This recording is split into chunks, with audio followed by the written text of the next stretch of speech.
Alright guys, welcome back to the channel.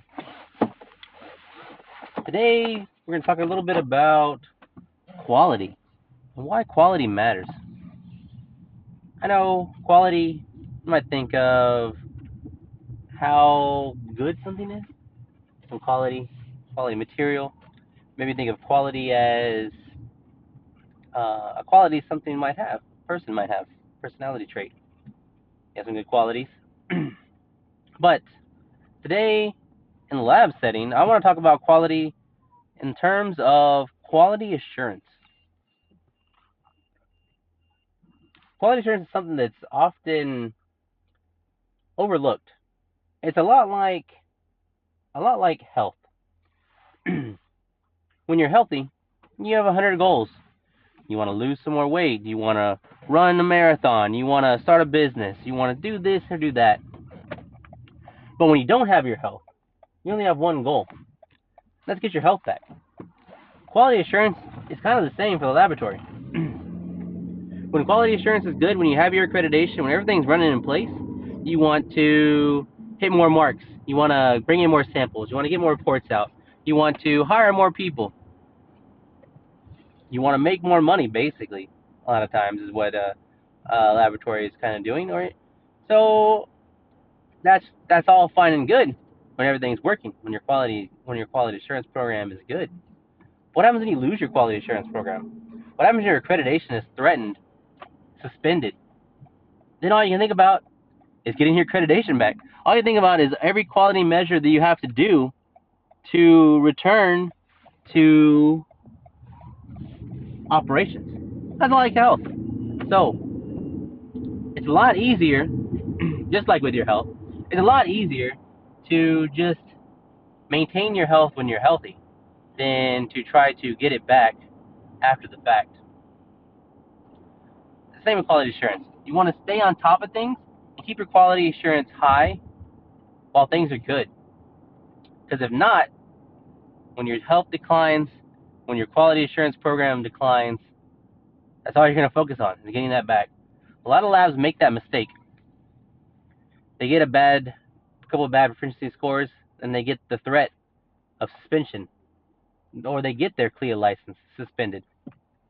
Then they're worried about our quality assurance, and only then. But I think it's important to put a lot of emphasis in that quality assurance, just like your health. You should be focused on your health now, not worried about your health once you're finally sick, once you have a diagnosis. The same with quality assurance. You should be pushing for having better quality. And guess what? We're at the beginning of the year now, so now is a good time to reflect on your quality assurance. You should have ordered all your PT. Your PT should be ordered and planned out. But maybe you are thinking of adding new testing. You should be mapping out what it would take to add your PT. If your current PT provider is already accommodates the testing that you may be looking to expand, then that's fine. But if they don't, you may need to be looking for a PT provider. So we're digging into that. It's important to remember, as a CLIA lab director, or if you're a scientist in a CLIA laboratory, your CLIA lab director needs to be on site twice a year now. No ifs, ands, or buts. And those visits need to be 4 months apart at least. So a good idea is in the first 2 quarters, so the first half of the year, to at least have a visit scheduled. If you don't have a visit by the end of August, it's too late. You're kind of screwed. You won't be able to get 2 visits in. So on the safer side, it's better to plan your visits in Q1. At least schedule your visits in Q1. Maybe you don't do your visit in Q1, but at least schedule it. At least be proactive enough to plan out when you're going to be in that visit. If you are, let's start from the bottom. If you are just a staff, if you are just an analyst, technologist, technician, then if you haven't seen your lab director, you should, if your lab director is not on site. So if you have an on-site lab director, then that's not a problem. But if your lab director is off-site, a remote lab director, then you should talk to your supervisor. your general supervisor or your technical supervisor and see about when the lab director is going to be visiting.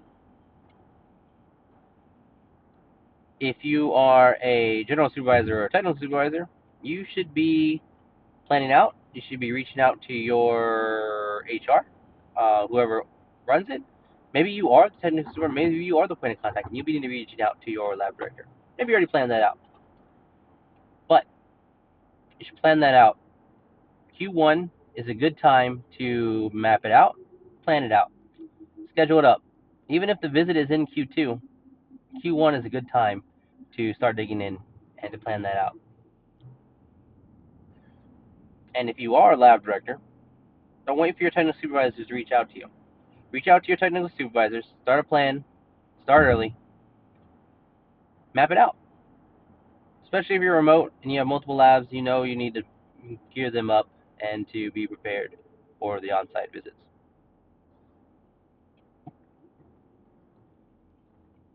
Then, so we have covered proficiency and lab director visits.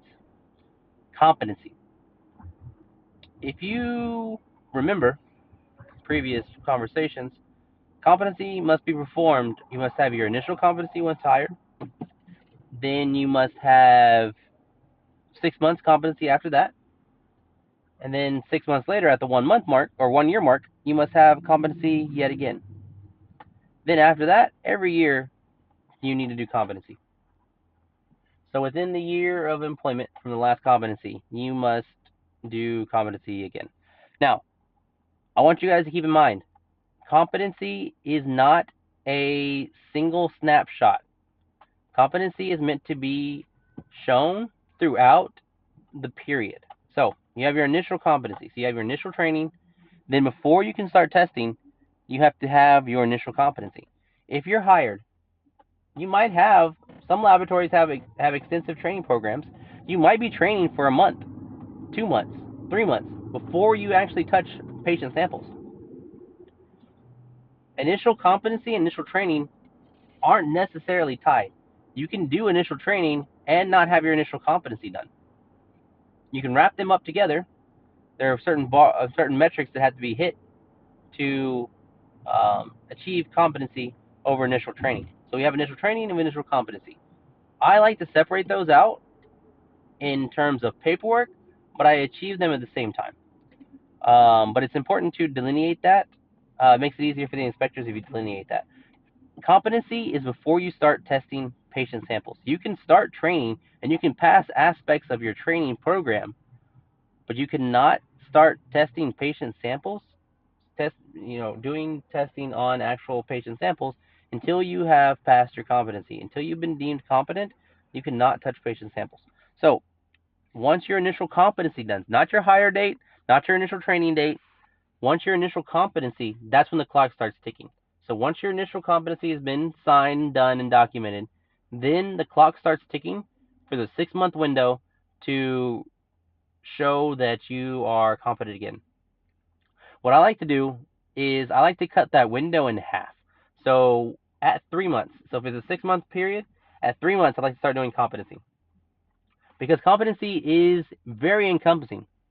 You have your ability to do patient samples. You have your proficiency testing. You have your maintenance. You have your troubleshooting.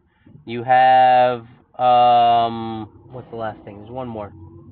I can't think off the top of my head.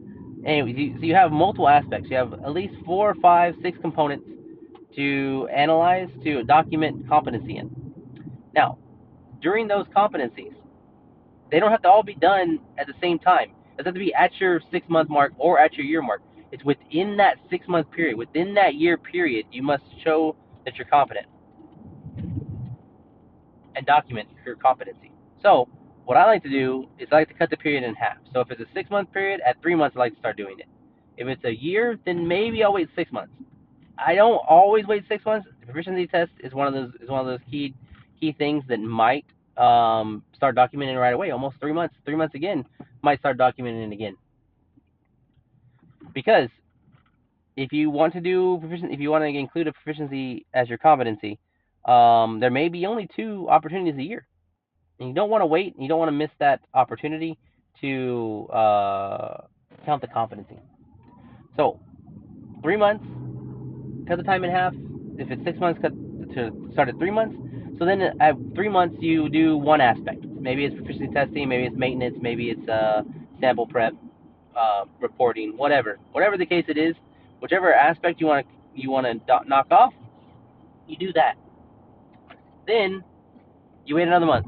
Next month, you do the same thing. You document another process. And then the next month, you document another process. And make sure you hammer out all the details then. And everything's written up, documented, put a bow on it, have your documentation. Done. Done, done, done.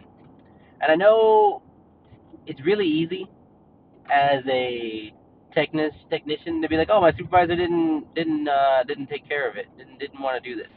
To be honest, yeah, maybe it's not your job. Maybe your supervisor should be paying more attention. But very frankly, the lab is the reason why you have a job. The lab is your job.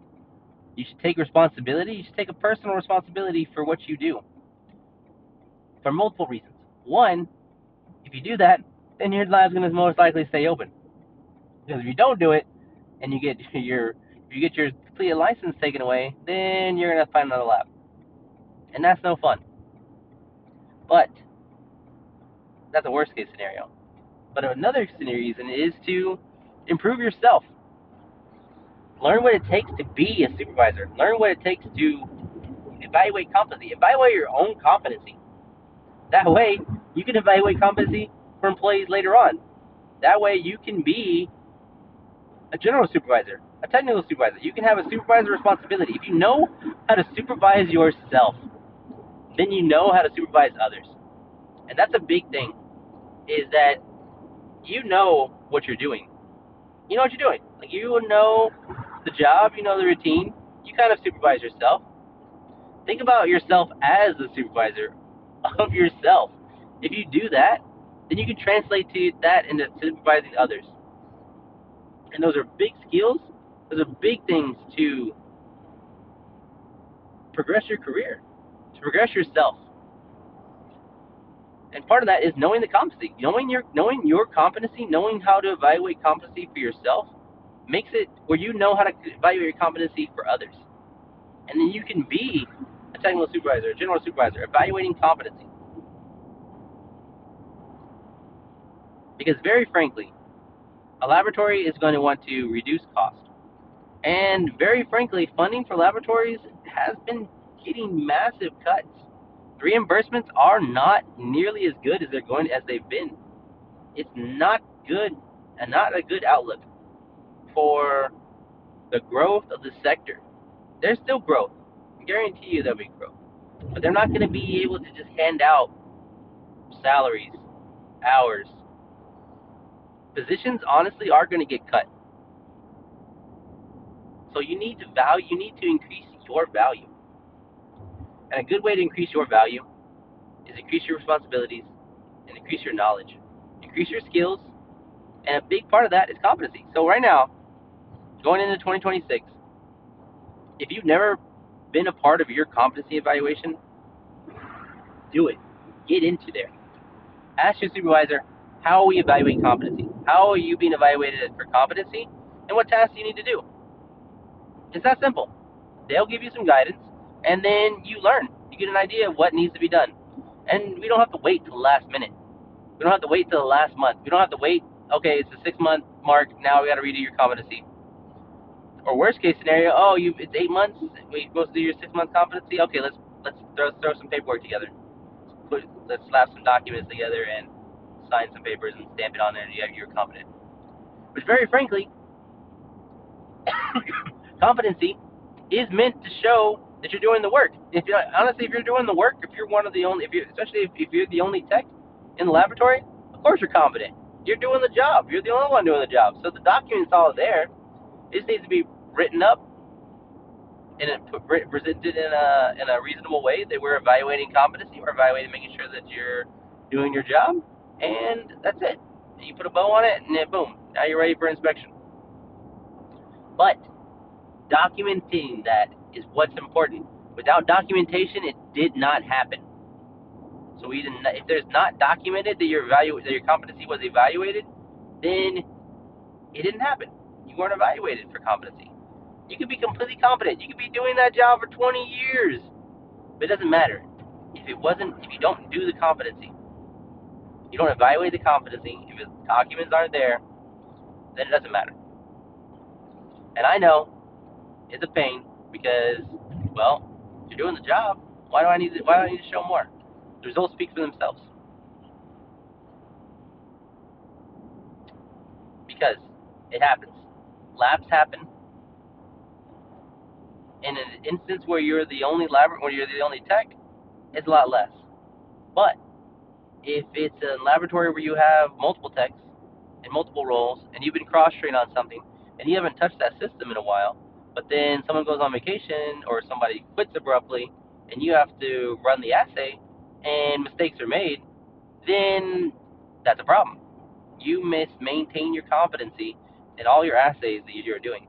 If you are constantly doing your infectious testing, but you're also signed off on doing toxicology, and all of a sudden toxicology opportunity comes up and you have to run that, but then something happens down the road, we don't realize there was an error made, and then it's identified, then it's like, well, you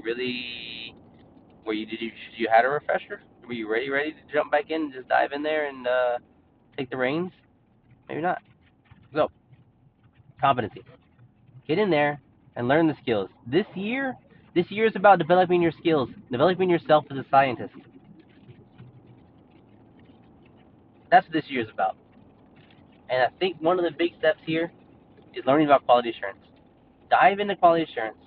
Learn about the quality assurance. Learn why it matters. Learn why. It's very important for you to dig in there and to start understanding quality assurance. Just like understanding your health, understanding what works, that's going to be the longevity of your lab is going to depend on the ability for you to do quality assurance. Just like the longevity of your life is built on your health, the longevity of the lab is rooted in quality assurance.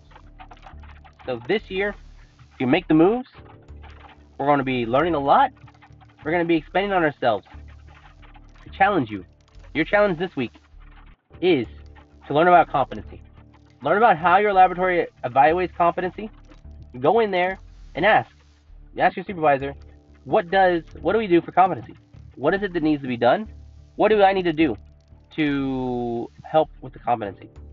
Because also, something that is new started in 2025 is that you must have evidence that you were trained on what you did. So if you were in a laboratory, let's say for 2 years you were in a laboratory running toxicology screening, and then you left the laboratory to go to another laboratory, and they also do toxicology, but you go in there and you haven't you do the competency, you do all your good stuff, but it's required that you have 2 years of experience to do testing. Well, it used to be you could just say on your CV, I was in a laboratory for 2 years, and that's what I did. Well, now that's not enough. Just written, self-provided, self-reported evidence of experience is not enough. You need to have training documentation, competency documentation, something, a letter of recommendation, a letter stating from your employer that you were trained on this date, you were there for this long, something written, some kind of documentation that is not self-reported, not a resume, not a CV, not self-reported. It has to be documentation from the provider themselves or from your employer. So, get involved with the competency. That's a great way to start getting that documentation and keeping your own portfolio. That's going to be a big thing. Don't let your employer gatekeep you. Don't let them hold your ability to have another job. Don't let there be a chance that they're angry that you left them. Maybe you didn't leave on the greatest of terms. Don't give them the power.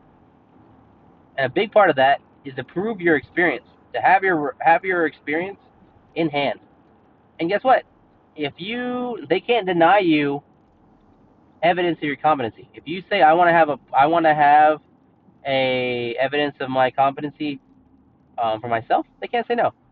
And if you start from the beginning, if you start that at initial competency, you start that 6 months, a year, you start building your own competency, you start building your own portfolio. They're not going to question. They're not going to be like, oh, this guy is thinking about leaving. They'll just be like, okay, he just wants to have a portfolio. It's better to do it now. It's better to focus on your quality assurance now. Now, while you're healthy, while at the beginning of the year, now while accreditation is good, maybe it's an inspection year for you. Maybe it's an inspection year for your laboratory. If it is, then it's a very good time to start digging in. Inspections are going to start pretty soon. Honestly, they do inspections year round, so some labs get inspected this time of year. Some labs are getting inspected. There's a laboratory right now in the U.S. that got inspected today. Guaranteed it, 100%. Laboratory got inspected today. So let's go out there. Let's build our quality assurance. Build ourselves. 2026 is the year for building yourself. I want to build lab professionals. I want you guys to build up. So work on yourself. Come back in here. Report in the comments. Report in the channel page. Let me know what you're doing for your competency. Tell me. Tell us. I want to hear the stories. I want to hear the competency. I want to hear what you're doing to improve your quality assurance, what you're doing to improve yourself, what you're doing to build on yourself. And today's challenge, this week, is going to be learn about your competency. Learn about when your competency is due. Learn about what you need to do to accomplish your competency. That's it. That's the challenge. Let's go. Let's make this year great, and let's find a way to improve our quality assurance. All right, that's all I got for today. So check you guys out later.